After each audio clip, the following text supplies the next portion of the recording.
enjoy the present, just be alive. Kanya-kanya naman journey sa fitness. If meron dyan nang babasyain, kawawa naman siya.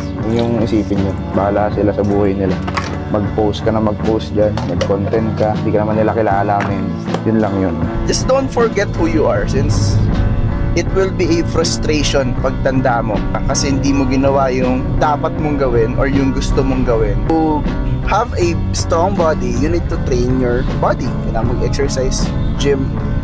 And to have a strong mind, kailangan mo daanan yung mga suffering, kailangan mo daanan yung mga bagay na magpapalakas sa'yo, kailangan mo daanan yung pagiging malungkot, pagiging masaya, lahat. Since paano mo matitrain yung utak mo to handle those environment kung hindi mo pa siya natatry? If mag-stay ka dyan sa comfort zone mo, wala, diyan ka pa din.